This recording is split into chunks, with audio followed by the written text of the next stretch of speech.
Muy buenos días, el día de hoy vamos a hablar sobre la nutrición en el paciente diabético. Para evaluar su impacto, empecemos entendiendo que de los 7.819 millones de personas que habitan en el mundo, más de 36 millones han fallecido este año. A nivel Colombia, de los 50 millones de habitantes, poco más de 173.000 ya han muerto. Y acá tenemos que ver que dentro de las 5 principales causas de muerte en el mundo, la enfermedad arterial coronaria y la enfermedad arterial cerebral son de las mayores complicaciones. Ahora, ¿será que la diabetes tiene algo que ver? Pues más personas mueren por diabetes y sus complicaciones que las personas con VIH, SIDA, malaria y tuberculosis combinada. Al ver la cantidad de personas diabéticas, vemos que para el año 2017 se estimó que había más de 420 millones y se pronostica que para el año 2045 van a ser más de 620 millones.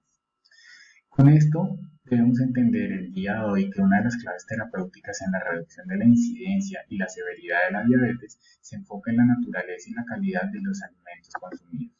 Y para empezar a entender cómo es la nutrición en un paciente diabético, debemos atender a factores que influyen sobre el efecto glucémico de la comida. Aquí intervienen condiciones como el contenido de grasa, proteína, almidón y fibra soluble de los alimentos, cuál es la condición glucémica del paciente, el contenido de ácido gástrico del mismo, el tipo de cocción del alimento y el estado fisiológico. El manejo nutricional va a ser la piedra angular en el tratamiento del paciente diabético y debemos entender que no solamente se trata de la cantidad, sino la calidad de los alimentos ingeridos. Es por esto que debe evaluarse cómo diferentes tipos de alimentos con carbohidratos presentes en la comida van a afectar los niveles de glucemia y las repercusiones clínicas que esto genera. Todo esto ha sido motivo de muchos debates y con esto surge el concepto del índice glucémico como un método para evaluar la modulación potencial de los carbohidratos ingeridos en los niveles de glucemia. Para determinar el índice glucémico se toman sujetos voluntarios sanos y se les hace una administración de 50 gramos de glucosa. Se miden los cambios en los niveles de glucemia cada 30 minutos por 2 horas y se calcula posteriormente la curva de glucosa, la respuesta que se tiene. De acuerdo con esto se clasifican los alimentos en índice glucémico alto por encima de 70, medio de 56 a 69 o bajo por debajo de 55. Y esto nos va a permitir entender cómo los carbohidratos que tienen un alto índice glucémico van a tener un aumento más rápido de los niveles de glucemia que aquellos que tienen índice bajo. Y viene el primer concepto importante en nuestros pacientes diabéticos en los cuales se debe recomendar una alimentación de alimentos que sean ricos en bajos índices glucémicos, en los cuales básicamente están comidas como las que tienen altos contenidos de fibra o grasa, que son característicos. El problema viene siendo al surgir el concepto también de que el índice glucémico no toma en cuenta la cantidad de los carbohidratos, y esto puede llevar a confusión sobre los efectos relativos de ciertas comidas en el control glucémico.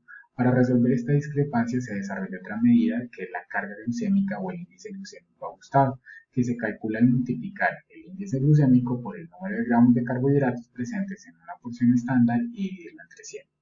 Se considera alto por encima de 20, medio entre 11 y 19 y bajo por debajo de 10. Y estas medidas han sido reconocidas por instituciones como la Asociación Americana de Diabetes, quienes la consideran como un beneficio adicional en el control glucémico, nuevamente siendo un beneficio a aquellos que tienden una carga y un índice glucémico bajo.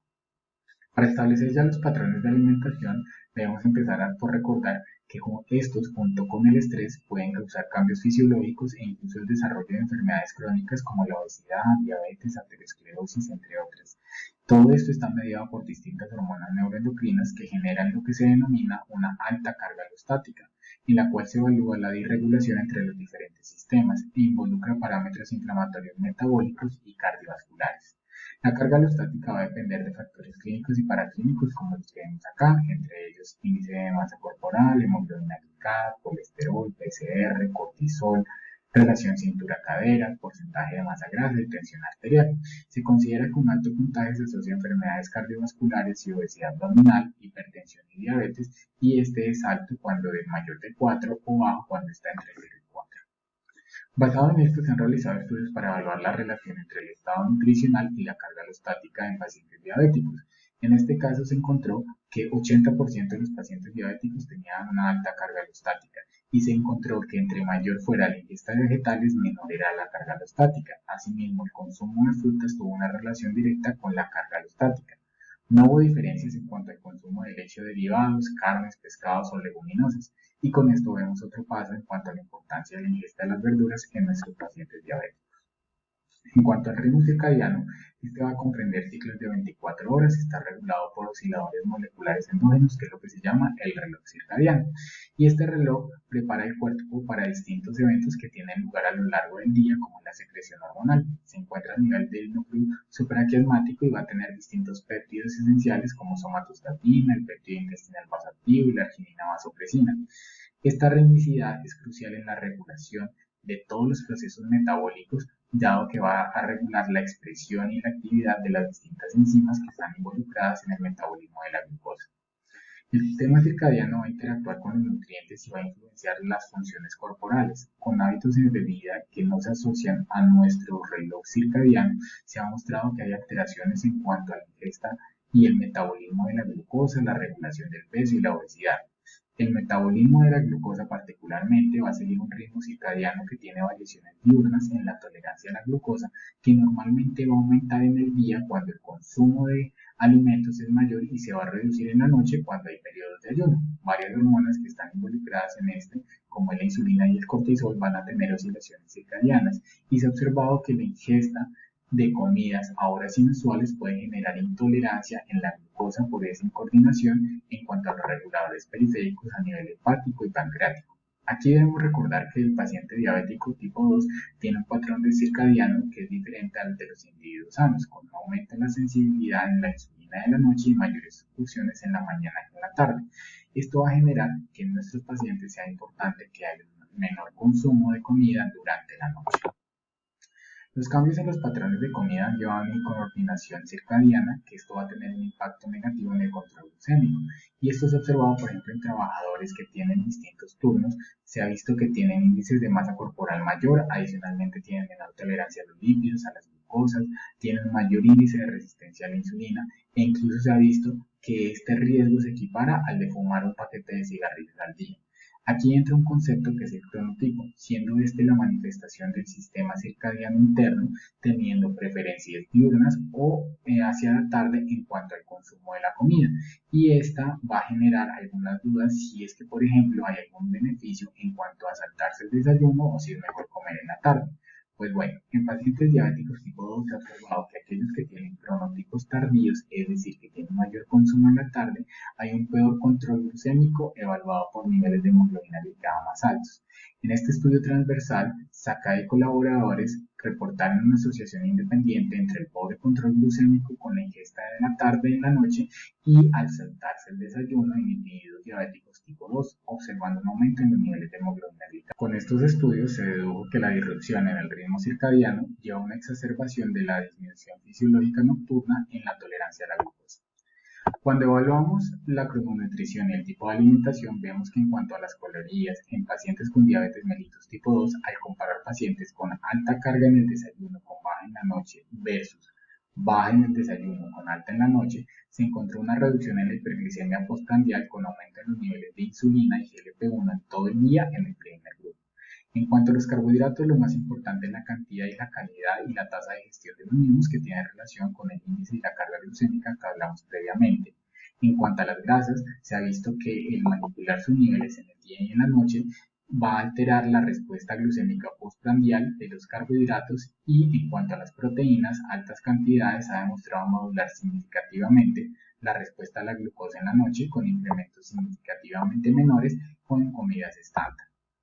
Cuando hablamos de la proteína, sabemos que el músculo es el mayor depósito de glucosa en el cuerpo, corresponde casi al 75% y es inversamente proporcional a la resistencia a la insulina. El problema de los diabéticos es que hay mayor sarcopenia a edades tempranas. Se ha visto que un aumento del 3% del músculo esquelético se asocia a 7.5% menos de riesgo de prediabetes.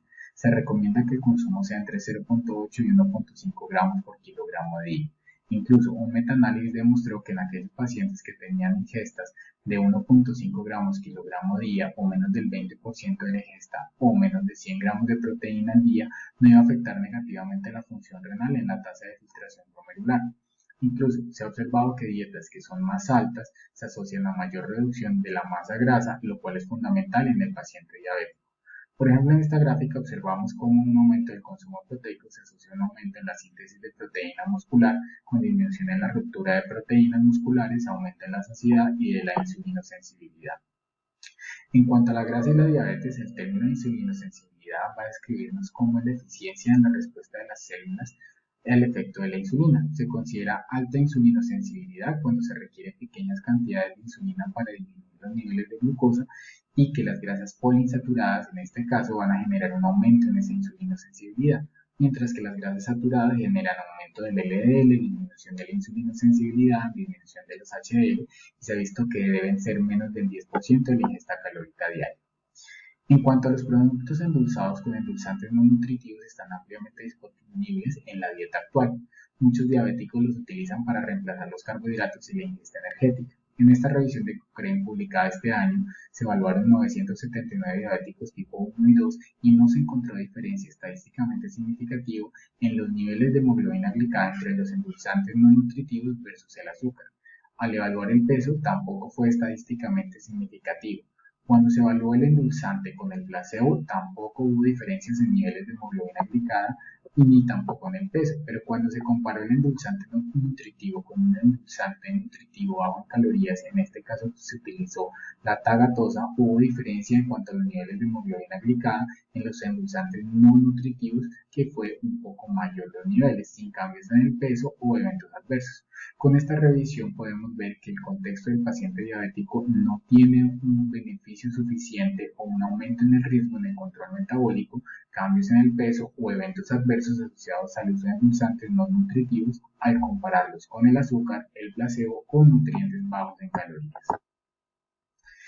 Al hablar de la ingesta de líquidos, estos tienen un importante rol en mantener el control glucémico, particularmente en pacientes con mal control de efecto glucosúrico, que va a ayudar en la homeostasis de la glucosa. Incluso se ha observado que la restricción de líquidos en diabéticos a menos de 1 litro por 3 días es suficiente para aumentar los niveles de glucemia basal. Por otra parte, la ingesta de líquidos bajos en calorías como el agua va a ayudar a aumentar la sensación de plenitud, particularmente cuando son fríos, por el enlentecimiento del vaciamiento gástrico y el peristaltismo intestinal. En cuanto al consumo de alcohol, este va a aumentar el riesgo de hipoglicemia porque altera toda la gluconeogénesis hepática, especialmente en pacientes con insulina en parte de su tratamiento o secretagogos. Tanto así que la Asociación Americana de Diabetes recomienda que en pacientes diabéticos se limite el consumo a un trago al día en mujeres o 2 en hombres, siendo un trago equivalente a una cerveza de 350 mililitros o un vaso de vino de 150 mililitros. En cuanto al café, este va a tener distintos componentes.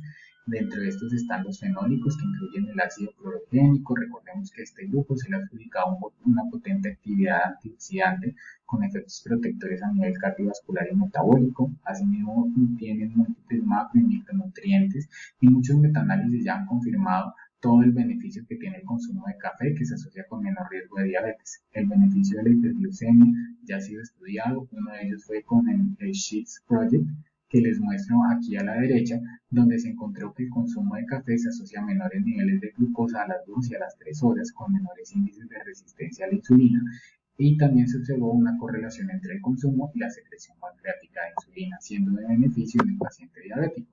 A nivel cardiovascular se ha visto que entre 300 y 400 miligramos de cafeína al día es bastante satisfactorio. En cuanto a la cocoa, la suplementación también ha mostrado ser útil en el paciente diabético en cuanto al control glucémico. La adición en la dieta se ha visto que ha mostrado un beneficio en cuanto a los pacientes con sobrepeso y obesidad en la mejoría a nivel endotelial, disminución en la resistencia a la insulina y reducción en la tensión arterial diastólica. En este estudio particular de la izquierda, Ramírez y colaboradores encontraron que la administración por 3 meses inducía una regulación positiva en los biomarcadores de estrés oxidativo a nivel de músculo esquelético de pacientes que tenían falla cardíaca y diabetes mellitus tipo 2. Entre otros, también hubo un aumento de la superóxido dismutasa, de la catalasa, que recordemos van a reducir la producción de superóxido y con esto va a mejorar la sensibilidad de la insulina. En el estudio a la derecha vemos también cómo se encontró que en pacientes diabéticos la ingesta de cocoa por 6 semanas disminuye el colesterol total, los triglicéridos y el LDL. Con todo esto les quiero recordar que las recomendaciones nutricionales deben combinar la preferencia del paciente y las necesidades metabólicas con hábitos vitales que sean fáciles y sostenibles en este grupo. Vemos cómo el consumo de proteínas, grasas, carbohidratos con bajos índices glucémicos son preferentes y el beneficio de algunas sustancias como lo es el café, la cocoa y otros que no tienen beneficio como son los endulzantes no nutritivos. Muchas gracias.